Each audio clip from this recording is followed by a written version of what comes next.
bien comprendre ce qui se passe, il est important de se rappeler que la peau est constituée de différentes couches qui se superposent les unes au-dessus des autres. Le vieillissement va intéresser toutes les couches de la peau. Si je commence par la surface, la couche cornée, qui est cette agglomération de cellules mortes collées les unes aux autres, la desquamation va se faire moins facilement. Les cellules se collent les unes aux autres, la peau devient plus rêche, plus terne, moins lumineuse. Juste en dessous, la peau va avoir tendance à s'amincir et à devenir plus fragile. La barrière qui constitue la séparation entre la partie superficielle de la peau et le derme devient là aussi différente. Elle va s'aplatir, elle remplit moins bien sa fonction, les échanges se font moins bien. La peau n'a plus suffisamment d'eau ni de lipides. Le film hydrolipidique à la surface de la peau se fragilise, la peau devient sèche.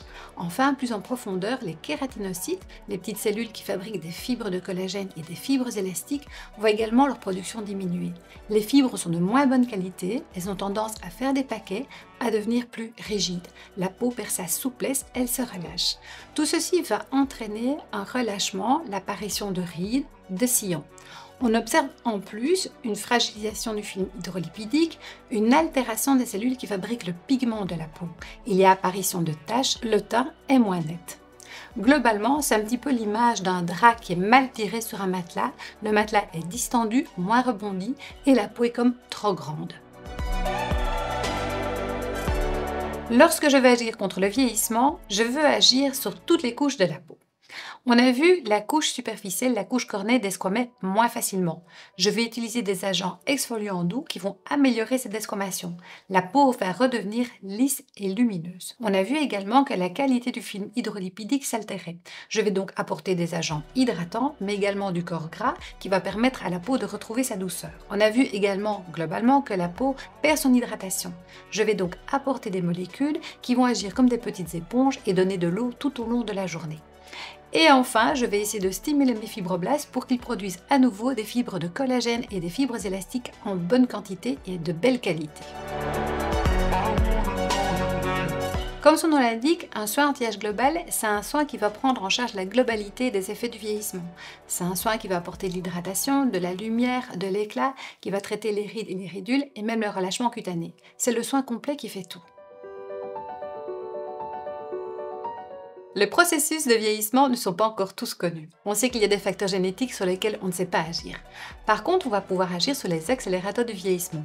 C'est par exemple absolument se protéger du soleil, mettre sa crème solaire, se protéger avec des vêtements protecteurs et le port de lunettes de soleil. C'est limiter également les expositions aux toxiques, le tabac et l'alcool.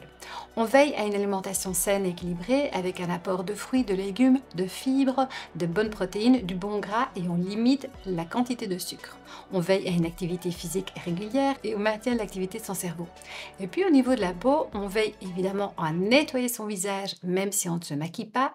On applique généreusement une crème hydratante, un soin anti-âge et on n'oublie pas les petits gestes, les massages, le tapotage, le drainage, pourquoi pas le yoga du visage pour entretenir la jeunesse de notre peau.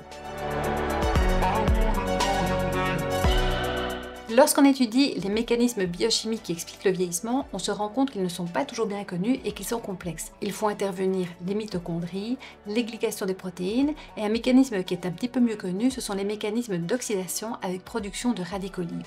Il y a continuellement dans notre peau des réactions chimiques qui produisent des molécules d'oxygène extrêmement réactives. Celles-ci, qu'on appelle des radicaux libres, vont provoquer des dégâts profondément dans nos cellules. Bien entendu, l'organisme a un système de défense anti-radicaux libres. Mais lorsqu'on est exposé à des agents agressifs comme les rayons ultraviolets, le tabac, la pollution, il y a une trop grande production de radicaux libres et notre système de défense est dépassé. Depuis longtemps, on a eu l'idée d'introduire dans les stratégies anti-vieillissement et dans les cosmétiques des agents antioxydants. Ce sont par exemple la vitamine C, les extraits du thé vert et également certaines huiles essentielles. Parmi les fonctions de la peau, la fonction barrière est une fonction importante. On sait que la peau est une protection par rapport au milieu extérieur. C'est également une surface d'échange avec le milieu extérieur. C'est là qu'on parle de la fonction barrière de la peau. On se rend bien compte que si cette barrière est altérée, les éléments extérieurs vont pouvoir pénétrer dans la peau en profondeur et faire des dégâts.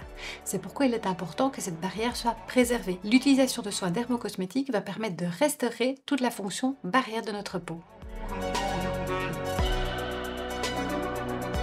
Certains patients me consultent plutôt pour une perte d'éclat, la peau qui devient rêche, qui devient sèche, moins lumineuse. Pour ces patients, je vais proposer ce qu'on appelle un anti-âge global qui prend en charge tous les signes de vieillissement. La peau va retrouver sa lumière, son hydratation et sa douceur. D'autres patients ont plutôt des rides, alors eux je vais leur proposer un soin anti-rides qui a la capacité de stimuler le fibroblast et d'introduire une meilleure production de fibres collagène et élastiques. Et puis certains patients ont tout, ils ont la perte d'éclat, la peau qui est sèche et les rides. C'est parfois compliqué de mélanger tous les soins dans un seul produit, alors je vais travailler en alternance, proposer des traitements soit par cure ou des alternances, un jour un soin et le lendemain un autre soin.